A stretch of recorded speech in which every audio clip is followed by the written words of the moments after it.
Hello, my name's Blick of King's College, London. I'm speaking on behalf of Tavana e-Learning Institute for Iranian Civil Society. In the first of these four talks, we considered the concept of democracy, its development over time, and what it has come to mean today. In the second talk today, we will consider some of the concrete ways in which this idea is realised and is protected and advanced. It will become apparent that there is no single legal and institutional framework through which we can pursue the practical attainment of democratic principles. Rather, there are a variety, many different ways of achieving these values. However, when we compare different approaches across varied territories at different times in different parts of the world, certain methods that have been used that we can group together for analytical purposes will become apparent. In other words, we can categorize certain democratic approaches around which a number of systems have clustered. That there are a variety of different ways of approaching democracy is appropriate, given that it is a concept to which the right of people to choose how they should be governed is central. This philosophy also implies the possibility that the particular way of realising democracy might change over time, either in response to differing circumstances or in pursuit of fuller attainment of democratic values. Such efforts to safeguard or improve democratic performance that have no endpoint require sustained reflection upon the system and its merits, of the sort that the assessment method we are considering as part of these talks provides. But what are the systemic characteristics that we generally associate with democracy?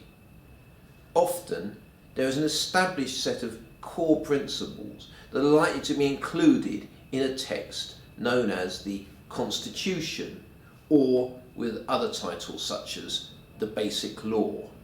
These texts are the rules that take precedence over others within the society. Broadly speaking, they involve the operation of the democratic system itself, including institutions, their roles, limits and responsibilities, and their relationship with each other, and finally their relationship with the citizens who comprise the democratic society. Written constitutions often perform an important focus for a political community and its democratic values. They can play a part in establishing a new system at times of crisis or change. Early constitutional documents, though not full written on constitutions as we understand them now, include the American Declaration of Independence of 1776, a statement of the ending of British colonial rule, and the French Declaration of the Rights of Man and of Citizen of 1789, appearing at the early stages of the process we now know as the French Revolution. The German Basic Law of 1949 followed on from defeat in the Second World War and occupation by the Allied powers. The Constitution of the Republic of South Africa, more recently, was a key component in the shift away from the system of racial segregation known as apartheid. So these are all the kind of valuable roles that written constitutions setting out the fundamental democratic rules can play in a society and its historic development. In fact, the document we call the Constitution is unlikely to encompass all that is constitutional within the society, and in some cases, most notably that of the United Kingdom, my country, there may not exist a single specific text labelled the Constitution at all. Furthermore, the text of a constitution does not necessarily reflect reality, and in some cases can be entirely and deliberately misleading or dishonest. For instance, during the 20th century, constitutions introduced to the Soviet Union claimed to uphold human rights in a society where they were in reality clearly lacking. Nonetheless, as the Soviet case demonstrates, the existence of such documents, even if the authorities issuing them have no intention of adhering to them, can be turned on their authors and used as a basis for demands that they be fulfilled. A written constitution is only viable within an environment hospitable to democracy, but it is part of that environment and can, through its words and status, contribute to and shape the environment. It does so through creating institutions, powers and rights, while at the same time limiting the extent of public authority and ensuring that it is subject, like the members of the public, to the law, a concept known as the rule of law that we encountered in the previous talk as a core component of democracy. When considering the place of a constitution within a democracy, it is useful to distinguish between constitutional law on the one hand and more regular law on the other hand. The latter, more regular law, is enacted subject to and in accordance with procedures laid down by the Constitution. Regular law may be passed, amended or repealed by simple majorities in legislatures, provided such legislative acts are in accordance with the Constitution, the higher law.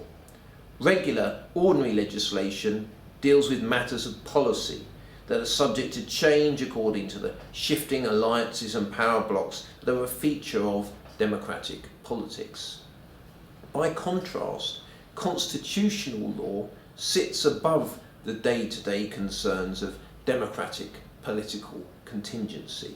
It should rest as far as possible on consensus, that is, understandings of what are the key features of the political system and what they should be, that are shared by different groups and institutions, even though those different groups and institutions may be in competition with each other and may disagree with each other over matters of more regular policy.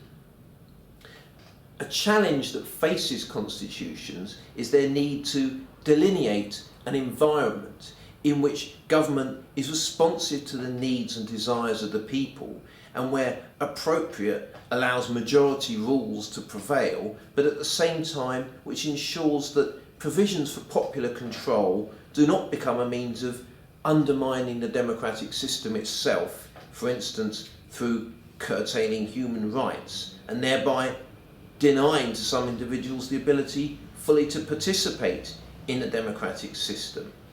Another outcome to be avoided is the use of the legislature as a means of inappropriately preventing elections from taking place, and again thereby undermining democracy itself.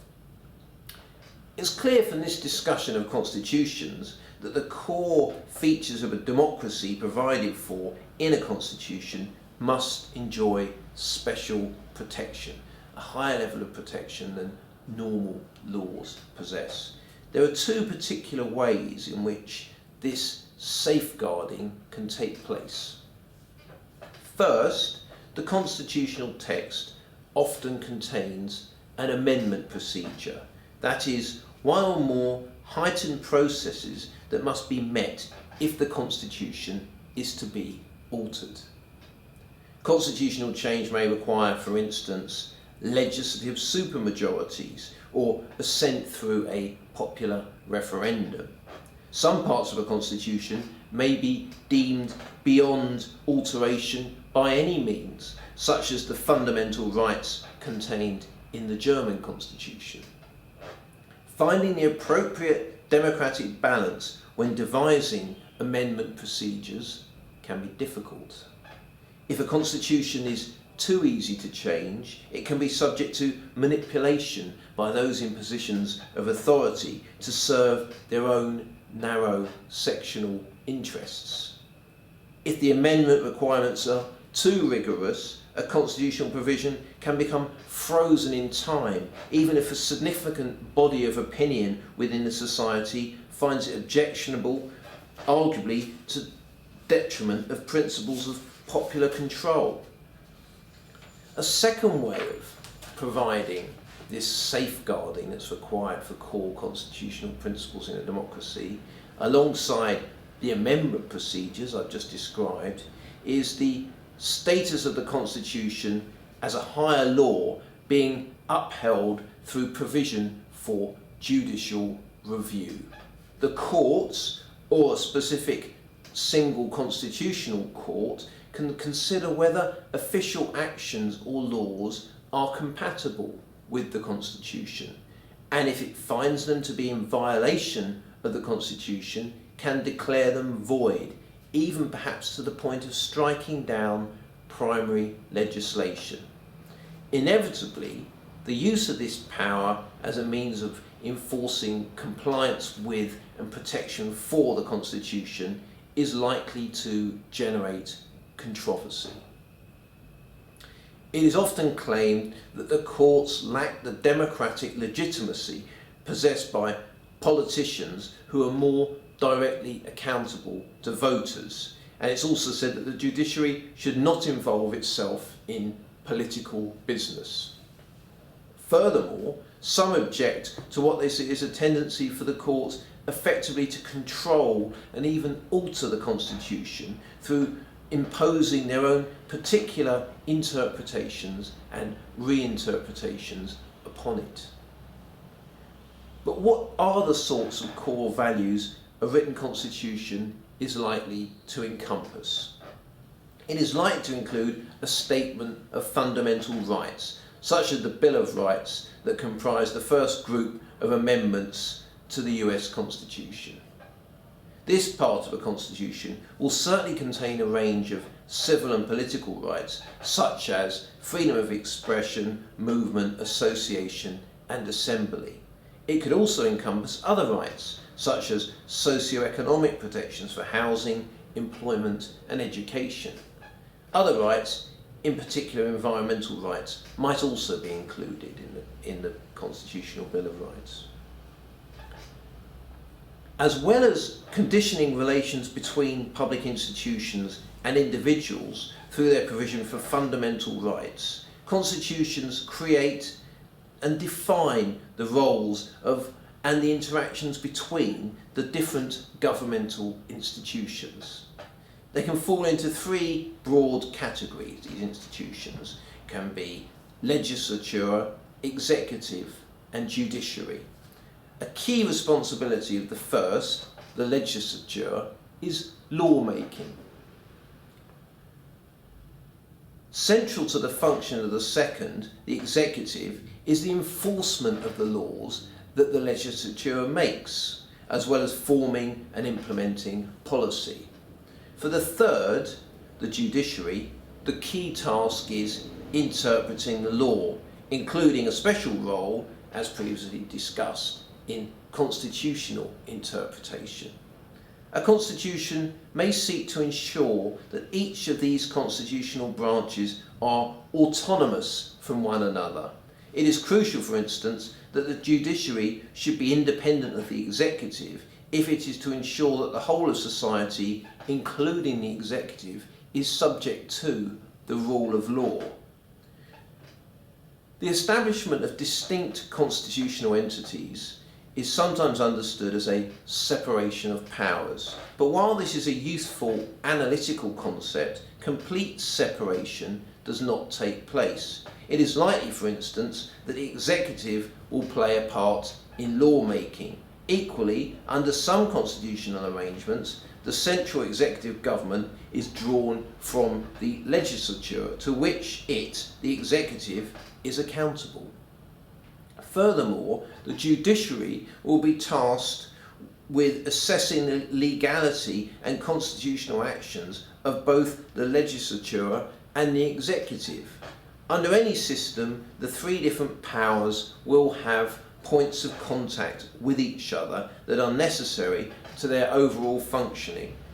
The task of a written constitution is to facilitate and regulate that contact and make sure that it is in accordance with democratic values and procedures. I'm now going to discuss the distinction between and qualities of unitary and federal constitutional systems. One way of differentiating constitutions is by placing them within one of two general groups and labelling them unitary or federal constitutions.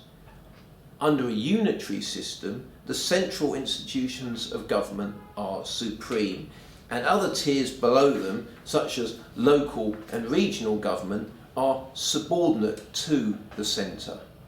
Good examples of unitary constitutions include France and the Netherlands, where ultimate lawmaking and executive authority is centralised. Under a federal system, on the other hand, power is clearly divided between different tiers. There is likely to be a federal level with functions such as responsibility for external policy, intelligence and security, and monetary policy, reserved to the centre. Alongside the federal tier, other powers are territorially dispersed to state-level institutions across the country. These state powers may include education, health, and economic development.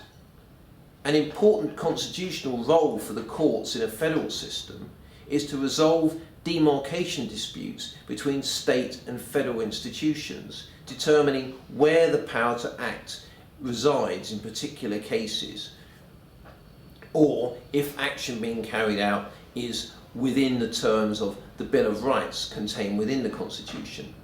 Examples of federal constitutions include the United States of America, Australia, Germany, and India.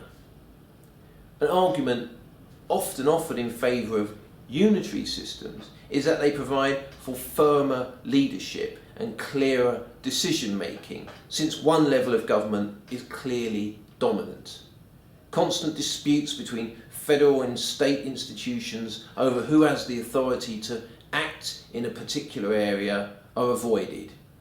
Unitary systems, so their advocates hold, can also ensure a clear line of accountability for specific policies between the institution responsible for them and the people on whose behalf these responsibilities are exercised, rather than confusion over who precisely is in charge of a particular policy that it is said can be found under a federal constitution. Unitarism can, therefore, according to these interpretations, avoid problematic divergences in the internal arrangements of a country that might be detrimental to its cohesion. On the other hand, federal systems have their exponents, who hold that federalism can enable different policy areas and responsibilities to be handled at more appropriate levels according to the particular responsibility under consideration. Federal systems can ensure, so their advocates argue, that on the one hand, decision making is taken either as close as possible to the people involved in it, maximising their democratic control, rather than a more remote central level. On the other hand, when it is appropriate to the effectiveness of a given function for federal institutions to carry it out, this option is also available.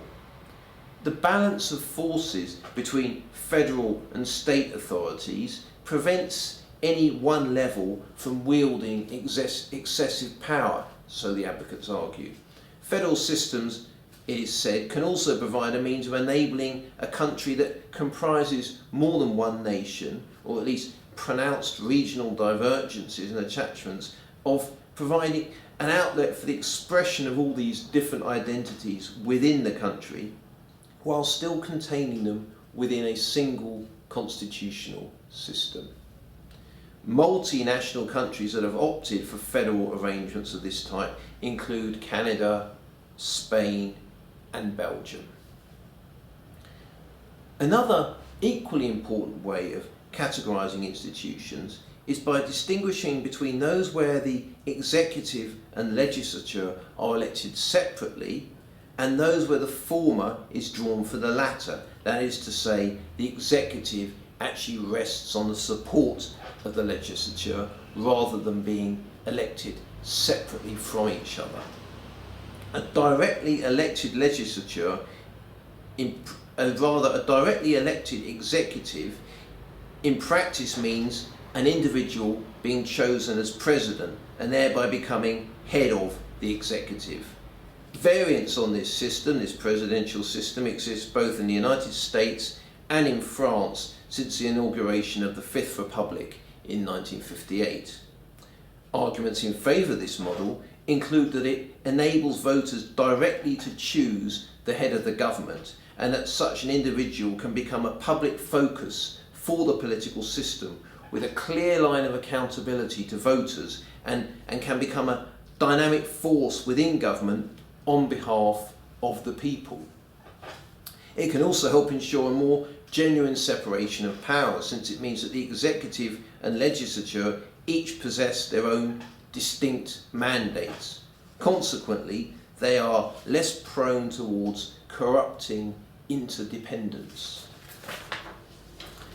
Opponents of directly elected executives might hold that directly elected presidencies encourage personality-driven politics that can value populism over the kind of programmatic politics and therefore meaningful democratic accountability that would be preferable.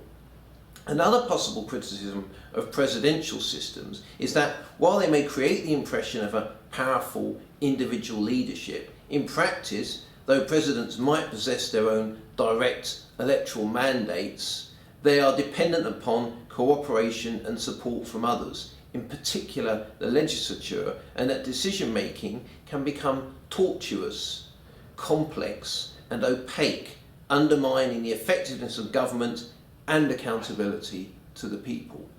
On the other hand, in instances where presidents are less dependent upon the legislature, they can become excessively powerful with a tendency towards corruption and other democratic abuses. Distinct from the presidential model that we've just discussed, another general approach is for the executive to have only an indirect electoral mandate. The head of state, either an indirectly elected or appointed president or a constitutional monarch, is less of a front-line party political figure under this arrangement. Executive governments are formed and function on a basis of support from the legislature. An exemplar for this type of parliamentary government, as it might be known, is the United Kingdom, which is a constitutional monarchy.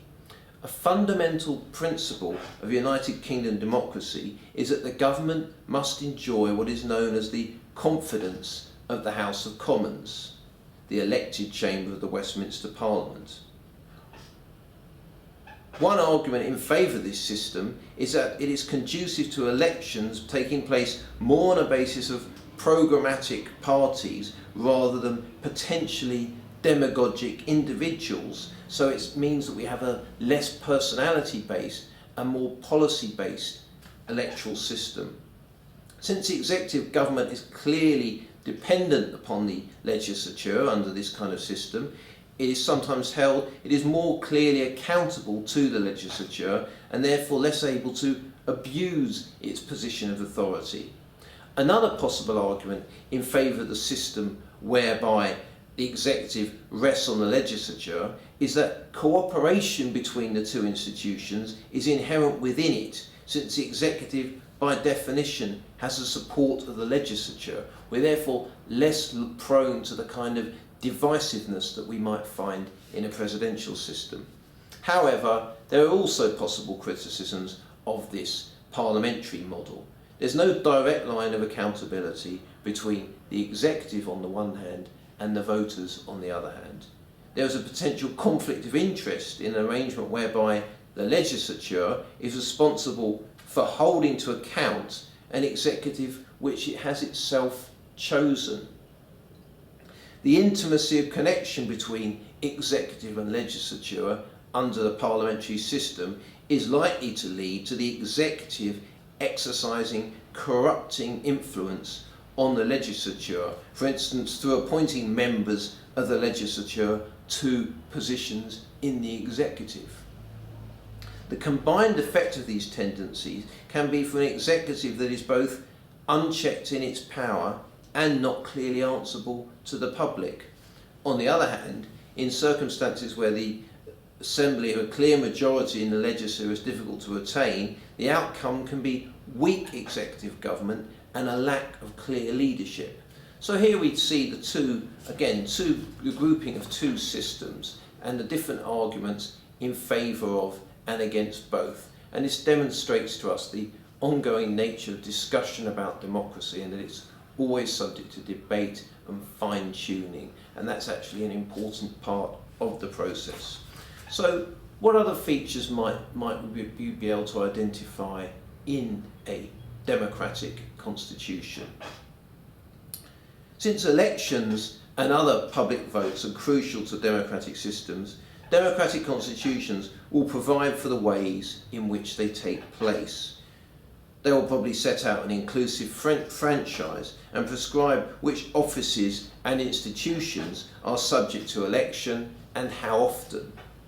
The amount of detail that full written constitutions provide on these arrangements varies, however. For instance, they may not prescribe the precise voting system that is employed, and it may leave such matters to more regular legislative enactments. I will turn to voting systems in the fourth talk in this series.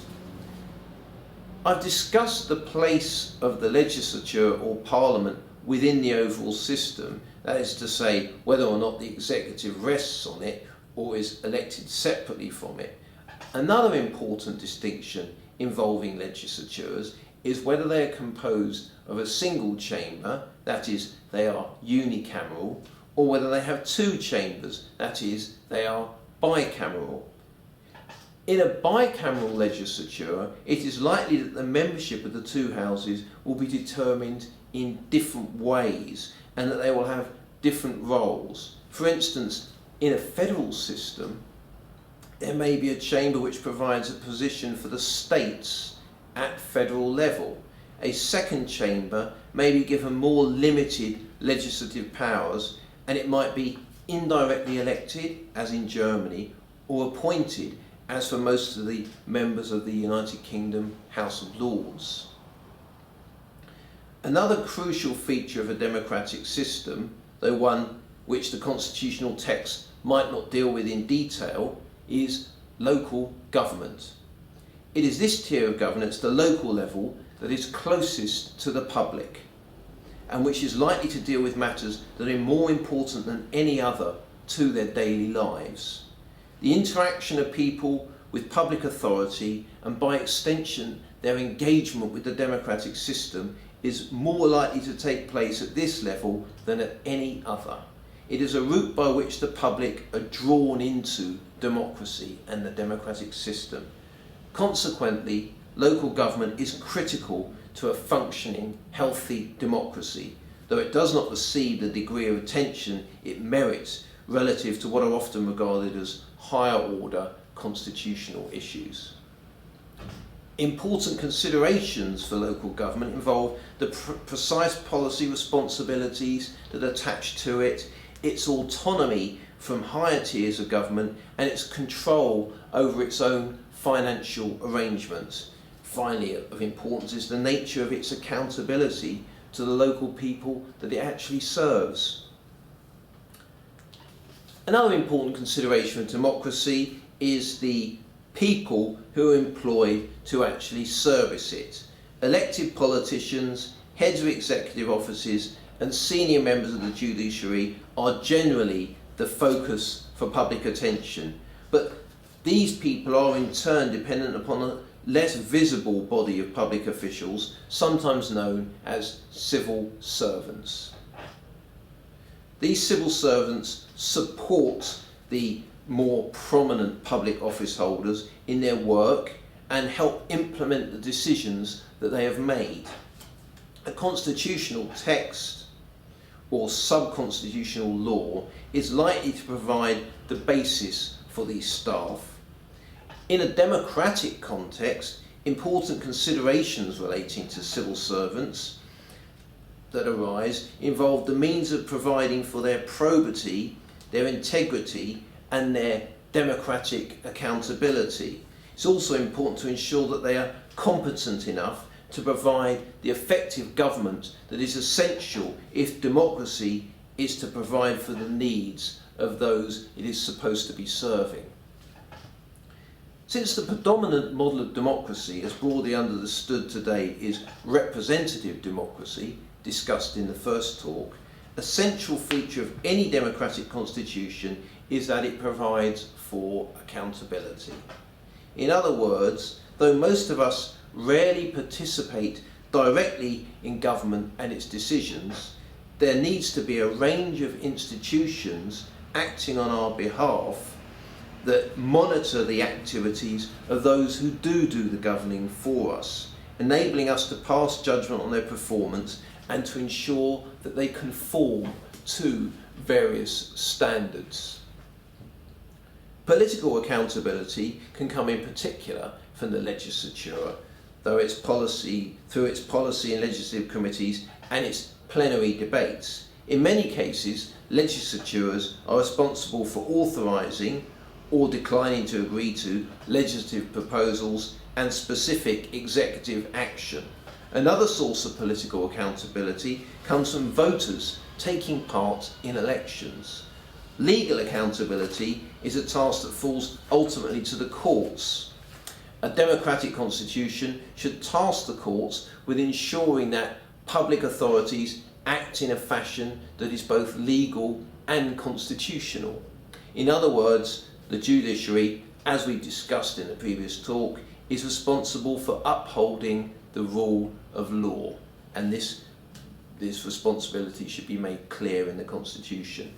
The Constitution and the wider political culture should seek to create circumstances in which the courts are able properly to dispose of this role in upholding the rule of law, especially through guaranteeing judicial independence. A further form of accountability is financial accountability. Without it, democracy risks falling victim of the corrosive influence of corruption. The public interests, which are crucial to the functioning of a democratic political community, can become subordinated to the pursuit of individual personal gain in such a situation of unrestrained corruption. Both the legislature and the courts can play a part here. The legislature exercises control over the budget, while the courts can uphold legislation intended to prevent corruption. Constitutions also establish audit offices tasked with overseeing financial compliance by public agencies, often with some kind of statutory independence and links to legislatures and committees within them. Democracy, as I've suggested, also needs to function beyond the mere text of the written constitution.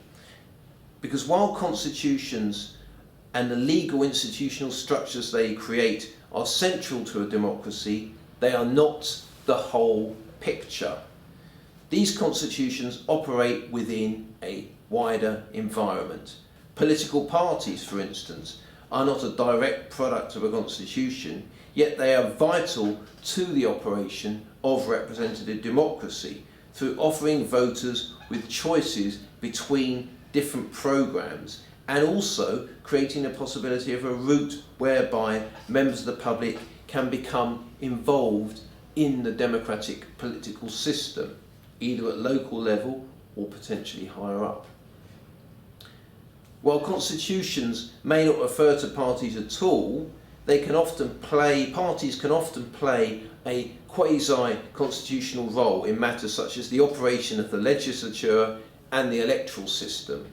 It would be difficult, for instance, to understand the operation of the United States Constitution without reference to parties, and even more specifically, the two main parties, the Democrats and the Republicans. Beyond the parties, other entities, such as campaign groups, provide for collective action by like-minded individuals through which they can impact upon the system of representative government. If significant parties and groups are opposed to the prevailing political system and do not recognise the legitimacy of democratic processes and the conclusions they reach, then problems follow for democracy. The wider setting within which a democratic constitution operates has many different features to it that are important to its performance. Education, for instance, may not seem directly to be a constitutional issue, but the ability of a population to inform themselves of and understand political issues and debates clearly has implications for the extent to which a constitution supporting democratic principles is able to realise those principles in practice. Other factors such as distribution of wealth and economic opportunity have implication for the extent to which the concept of political equality is reflected in the practical operation of the democratic system. The role of the media is also important. While a Bill of Rights might provide for freedom of expression, the precise manner in which this right is exercised is not a direct matter for a constitution, but is nonetheless vital to a democracy, and the media clearly play an important part here. Accountability mechanisms provided for by constitutions cannot function fully in a vacuum. They are dependent upon the public debate they generate and the response to that public debate. The issues the media choose to highlight and ignore, as well as the particular lines they promote, are therefore important to democracy. Here we can see once more the complexity of democracy and the interaction it involves between the more official and the less official kinds of activity. Cause and effect are circular in a democracy, and mutual support is needed for the optimisation of democratic performance. Finally, we come to democracy in its regional and international environment. The porous quality of democracy I've just described applies to a final feature of the practical realisation of democracy. The relationship with the outside world is significant to any democratic system. Constitutional arrangements will ascribe to different institutions roles in the pursuit of external relations. For instance, it is likely that the executive government will conduct policy on a day-to-day basis, subject to overall oversight from the legislature. Often there is a tradition that the courts are less likely to become involved in a review of external policy than of domestic decisions. A variety of international agreements and organisations exist that are designed to promote democratic values. Nearly all states, some not noted for their democratic character, participate in at least some of these organisations. The impact that these organisations make upon domestic practice varies. So too does the way in which this impact comes about. Some democratic states tend towards a monist model, under which international agreements, once ratified, are automatically integrated into the domestic legal hierarchy. In other states, tending towards what we call the dualist system, a treaty fully becomes part of domestic law only following internal legislation. It isn't automatically incorporated. The idea of internal subordination to supranational institutions and agreements of a specifically democratic character has been pursued to an exceptional extent in Europe since the Second World War, partly as a reaction to the horrific nature of this episode in human history. Both the European Convention on Human Rights, which is attached to an organisation called the Council of Europe, and the European Union are important experiments in binding signatory states to systems that are clearly grounded in democratic principle but operate on a level above that of the nation or the state. They're the expression of the concept that democracy is more than simply a system that a particular country may pursue, but it is a universal project transcending territorial boundaries. The pursuit of democracy is diverse in its realisation, but part of an international movement. How this project has developed over time is the subject of my next talk. Thank you.